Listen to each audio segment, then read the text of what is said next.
A reading from the Kybalion, Chapter 3, Mental Transmutation. Mind, as well as metals and elements, may be transmuted from state to state, degree to degree, condition to condition, pole to pole, vibration to vibration. True Hermetic transmutation is a mental art. The Kybalion. As we have stated, the Hermeticists were the original alchemists, astrologers, and psychologists, Hermes having been the founder of these schools of thought. From astrology has grown modern astronomy. From alchemy has grown modern chemistry. From the mystic psychology has grown the modern psychology of the schools. But it must not be supposed that the ancients were ignorant of that which the modern schools suppose to be their exclusive and special property. The records engraved on the stones of ancient Egypt show conclusively that the ancients had a full comprehensive knowledge of astronomy, the very building of the pyramids showing the connection between their design and the study of astronomical science. Nor were they ignorant of chemistry, for the fragments of the ancient writings show that they were acquainted with the chemical properties of things. In fact, the ancient theories regarding physics are being slowly verified by the latest discoveries of modern science, notably those relating to the constitution of matter. Nor must it be supposed that they were ignorant of the so-called modern discoveries in psychology.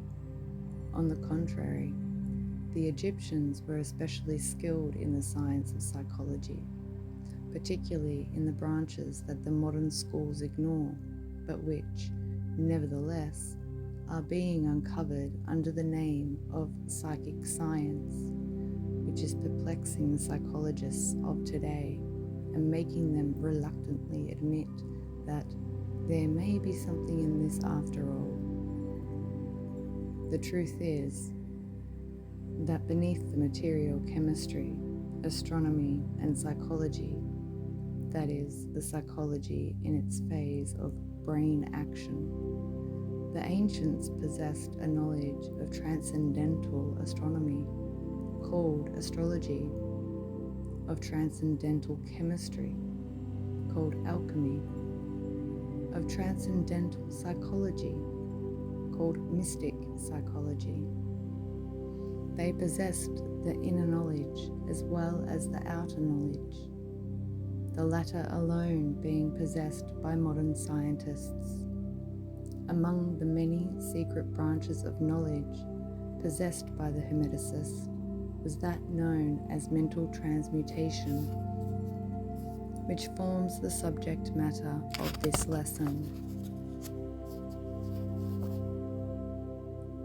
Transmutation is a term usually employed to designate the ancient art of the transmutation of metals, particularly of base metals into gold. The word transmute means to change from one nature, form, or substance into another, to transform, by Webster. And accordingly, mental transmutation means the art of changing and transforming mental states, forms, and conditions into others. So you may see that mental transmutation is the art of mental chemistry, if you like the term, a form of practical mystic psychology. But this means far more than appears on the surface. Transmutation, alchemy, or chemistry on the mental plane is important enough in its effects to be sure and if the art stopped there, it would still be one of the most important branches of study known to man. But this is only the beginning. Let us see why. The first of the 7 Hermetic principles is the principle of mentalism, the axiom of which is the all is mind, the universe is mental, which means that underlying realities of the universe is mind, and the universe itself is mental, that is, existing in the mind of the all. We shall consider this principle in succeeding lessons, but let us see the effect of the principle if it be assumed to be true. If the universe is mental in its nature, then mental transmutation can be the art of changing the conditions of the universe along the lines of matter, force, and mind. So you see, therefore, that mental transmutation is really the magic of which the ancient writers had so much to say in their mystical works, and about which they gave so few practical instructions. If all be mental, then the art which enables one to transmute mental conditions must render the master the controller of material conditions, as well as those ordinarily called mental. As a matter of fact, none but advanced mental alchemists have been able to attain the degree of power necessary to control the grosser physical conditions, such as the control of the elements of nature, the production or cessation of tempests, the production and sensation of earthquakes and other physical phenomena. That such men have existed and do exist today is a matter of earnest belief to all advanced occultists of all schools. That the masters exist and have these powers, the best teachers assure their students, having had experiences which justify them in such belief and statements. These masters do not make public exhibitions of their powers, but seek seclusion from the crowds of men in order to better work their way along the path of attainment. We mention their existence at this point merely to call your attention to the fact that their power is entirely mental and operates along the lines of the higher mental transmutation under the Hermetic principle of mentalism. The universe is mental, the Kybalion. But students and Hermeticists of lesser degree than masters, the initiates and teachers, are able to freely work along the mental plane in mental transmutation.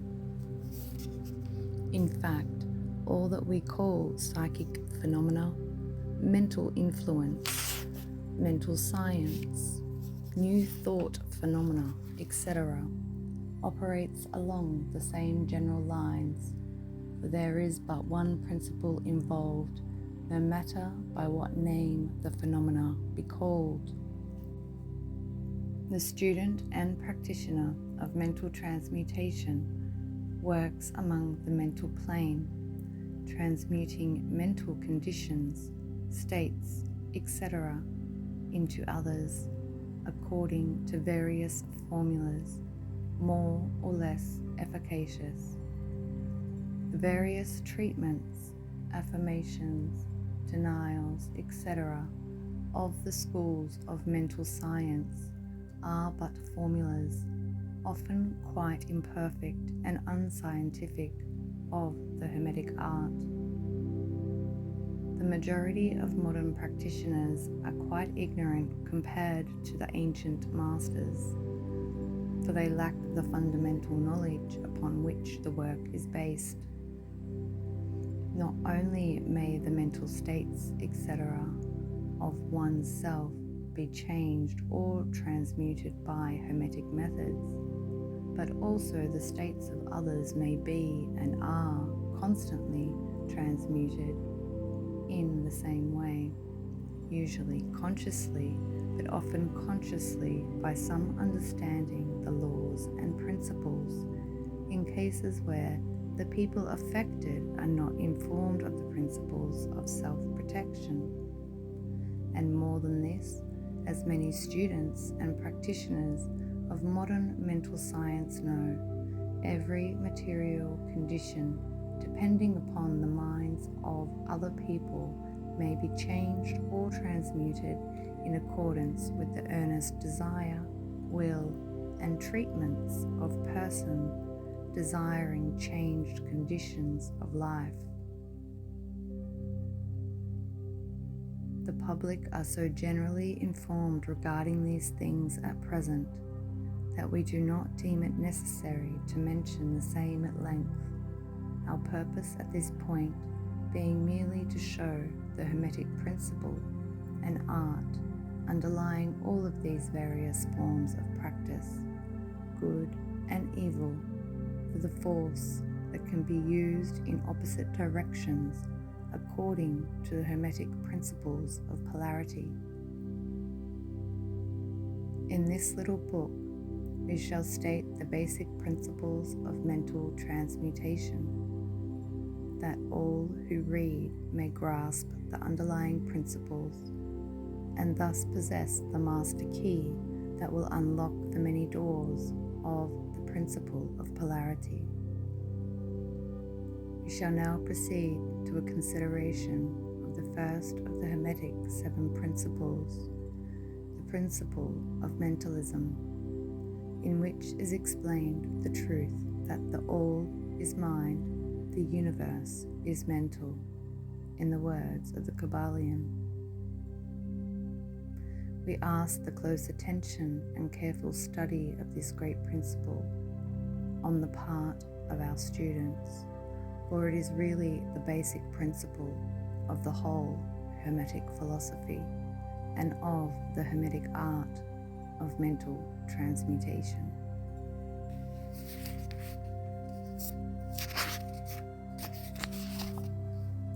Thank you for watching. If you enjoyed this, please tap the like button and subscribe. Visit my channel for more of my videos and playlists, and make it a magical day. Blessings to all.